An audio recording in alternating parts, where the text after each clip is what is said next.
నమస్తే భక్తి ప్రేక్షకులకి స్వాగతం. అయితే 2025 కొత్త సంవత్సరం, మనం అందరం కూడా కొత్త సంవత్సరంలోకి అడుగు పెడుతున్నాం. ఎన్నో అద్భుతమైన పనులు, మనం అనుకునేవన్నీ మన మన సంకల్పం తీరాలి అని ప్రతి ఒక్కళ్ళకి కోరిక ఉంటుంది. సో అదే విధంగా అవ్వాలి అని కూడా కోరుకుంటున్నాము. అయితే ఈ 2025లో ద్వాదశ రాశుల వాళ్ళకి ఎలా ఉండబోతోంది అసలు అనేది కనుక్కుందాం.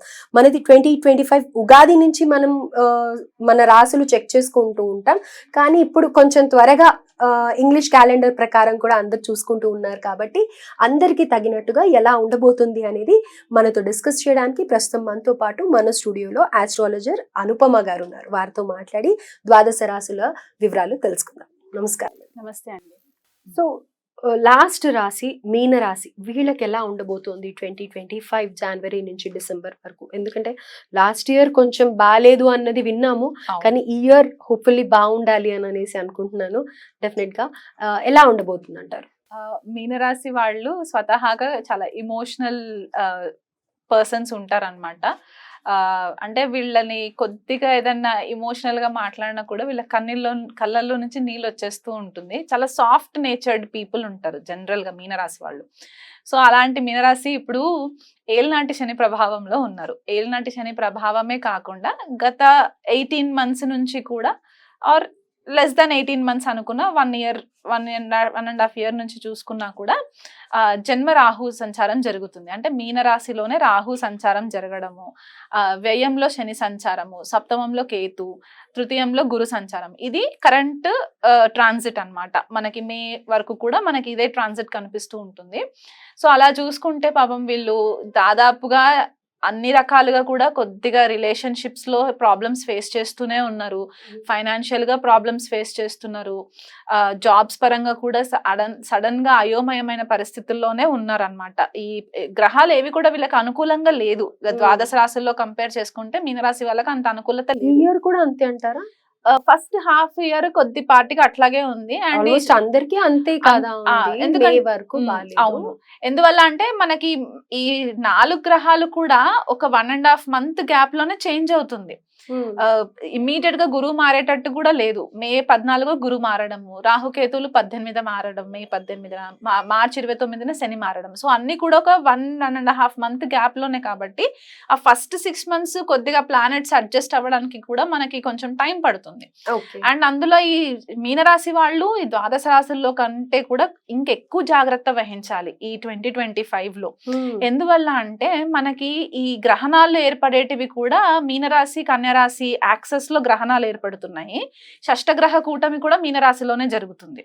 సో ఈ ఎనర్జీస్ అన్ని కూడా వీళ్ళు అంటే ఇప్పుడు ఒక 6 గ్రహాలు 6 గ్రహాలు వాళ్ళ ఎనర్జీస్ అన్ని తీసుకొచ్చి మన తలపైన పెడితే ఎంత హెవీనెస్ ఉంటుందో ఆ హెవీనెస్ తట్టుకునేంత కెపాసిటీ మీనరాశి వాళ్ళకి రావాలి. అలాంటి సిచ్యువేషన్ ఉందన్నమాట వీళ్ళకి. ఆరోగ్యం పట్ల కూడా కొద్దిపాటిగా ఆరోగ్యం అంతా కూడా ఫేవరబుల్ గా ఉండకపోవడము, జాబ్స్ లో కూడా కొద్దిగా డిస్టర్బెన్సెస్ రావడము, ఒక అయోమయమైన పరిస్థితి అన్నమాట మీనరాశి వాళ్ళకి. ఇది షష్టగ్రహ కూటమి ఏర్పడిన తర్వాత అది ఒక 2 days ఉన్నా సరే రాహు అండ్ శని సంచారము జన్మరాశి పైనే ఉంటుంది. కాబట్టి ఆ 50 రోజులు కూడా ఆరోగ్యం పట్ల చాలా శ్రద్ధ వహించాలి. ఎందువల్ల అంటే సడన్ గా ఏదన్నా ఇన్ఫెక్షన్స్ రావడము, ఎందుకంటే వీళ్ళు చాలా వీక్ వల్నరబిలిటీ ఉంటుందన్నమాట. వీళ్ళకి తొందరగా వైరసెస్ ని క్యాచ్ చేసే పాసిబిలిటీస్ ఉన్నాయి.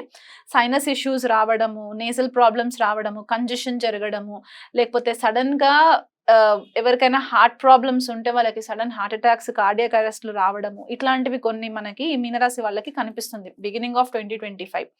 అలా కాకుండా కాళ్ళకి సంబంధించి అరికాళ్ళలోకి సంబంధించి కూడా కొద్దిపాటిగా ప్రాబ్లమ్స్ రావడము, సయాటికా ప్రాబ్లమ్స్ ఎవరైతే ఉన్నారో వాళ్ళకు కూడా కొద్దిపాటిగా ప్రాబ్లమ్స్, ఆ నర్వ్స్ కి సంబంధించి కూడా ఇబ్బందులు కనిపిస్తూ ఉన్నాయి.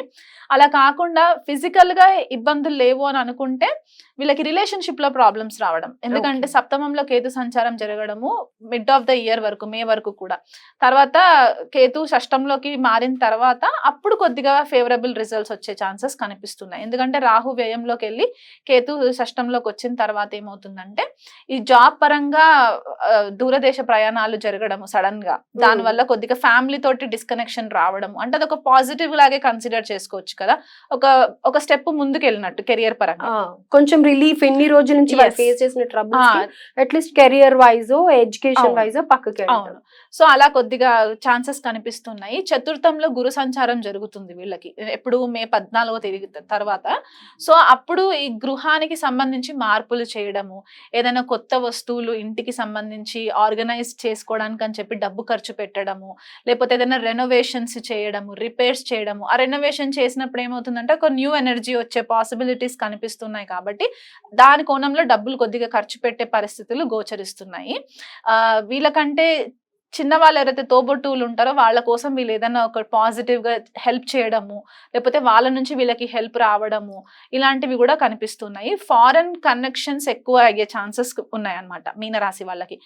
అంటే కొంతమంది పాలిటీషియన్స్ ఉండొచ్చు, లేకపోతే సర్జన్స్, కొంతమంది డాక్టర్స్ ఉంటారు. ఈ ఇంటర్నేషనల్ క్లయింట్స్ తోటి కొద్దిగా కొలాబరేషన్స్ జరిగే ఛాన్సెస్ ఉన్నాయి. ఎందువల్ల అంటే రాహు వ్యయంలో సంచారం జరగడము, మనకి ఫారెన్ సోర్సెస్ కూడా చెప్తూ ఉంటాం కాబట్టి ఈ ఐటీ రంగంలో పనిచేసే వాళ్ళకు కూడా ఆ ఫారెన్ డెలిగేట్స్ తోటి ఎక్కువ క్లయింట్ మీటింగ్స్ జరగడము, వాళ్ళ వల్ల వీళ్ళకి కొద్దిగా రికగ్నిషన్ రావడము, కెరియర్ లో కొద్దిపాటిగా ఒక కొత్త ఎనర్జీ వీళ్ళు ఫేస్ చేయడము, ఇది కనిపిస్తుంది. ఎందుకంటే గురుడు కూడా చతుర్థంలో ఉండి దశమాన్ని చూస్తాడు కాబట్టి ఆ కెరియర్ కి సంబంధించి ఎక్స్పాన్షన్ జరగడము, ప్రమోషన్స్ విషయంలో కొద్దిగా డిలేస్ ఉంటాయి. అనుకున్నంత ఇదిగా తొందరగా ప్రమోషన్స్ అయితే వచ్చే దాఖలాలు లేవు. అది ఈ సంవత్సరం మిస్ అయినా సరే నెక్స్ట్ ఇయర్ కి వీళ్ళకి హెల్ప్ అవుతుంది. సో ఈ ఇయర్ ఏదైతే హార్డ్ వర్క్ చేస్తారో, డిసిప్లిన్ గా హార్డ్ వర్క్ చేస్తారో, దాని రిజల్ట్ అంతా వీళ్ళు నెక్స్ట్ ఇయర్ ఎంజాయ్ చేసే ఛాన్సెస్ ఉన్నాయన్నమాట. సో ఈ ఇయర్ అంతా కూడా వీళ్ళు ఏం చేస్తారంటే రాహు సంచారము కేతు సంచారం ఫేవరబుల్ గా మే తర్వాత ఉంది కాబట్టి ఏదైనా కొత్త స్కిల్ నేర్చుకోవడానికి, ఇన్నోవేటివ్ గా ప్లాన్ చేసుకోవడానికి, కొంచెం రీసెర్చ్ బేస్డ్ పైన కనుక వీళ్ళు ఫోకస్ చేసుకుంటే బాగుంటుంది. కానీ మీనరాశి వాళ్ళకి ఎక్కువ ఫోకస్ చేయాల్సిన 2 మెయిన్ ఆస్పెక్ట్స్ ఏవి అంటే, ఒకటి వాళ్ళ ఆరోగ్యం పట్ల శ్రద్ధ వహించాలి, ఇంకొకటి వాళ్ళ రిలేషన్షిప్స్. అది భార్యాభర్తల మధ్య రిలేషన్షిప్సే కాదు, ఈ కుటుంబ వాతావరణంలో పిల్లలతోటైనా సరే, పేరెంట్స్ తోటైనా సరే, అత్తమామలతోటైనా సరే రిలేషన్షిప్స్ లో కొద్దిగా కేర్ఫుల్ గా ఉండి వాళ్ళు ప్లాన్ చేసుకుంటే ఎదురొచ్చే ప్రాబ్లమ్స్ ని కొద్దిగా లౌక్యంగా హ్యాండిల్ చేసుకునే పరిస్థితి కనిపిస్తుంది. రైట్. ఓవరాల్ గా వీళ్ళు పాటించవలసిన రెమెడీ ఏంటి? శనికి తైలాభిషేకం చేసుకోవడము, ఏళ్ళనాటి శని ప్రభావంలో ఉన్నారు కాబట్టి రెగ్యులర్ గా శనికి తైలాభిషేకం చేసుకోవడము, శని యొక్క అష్టోత్తరాలు కూడా ఉంటాయి నవగ్రహాలకి, అష్టోత్తరం పారాయణం చేసుకోవడము, శివుడికి అభిషేకాలు చేసుకోవడము, సోమవారం పూట అభిషేకాలు చేసుకోవడము, శనివారం పూట అభిషేకాలు చేసుకోవడం, వీళ్ళనంత మట్టుకు నాన్ వెజ్ వదిలేయడము, ఇలా అంటే కూడా వీళ్ళకి మంచి రిజల్ట్స్ ఉంటాయి. రైట్. Thank you. నమస్తే.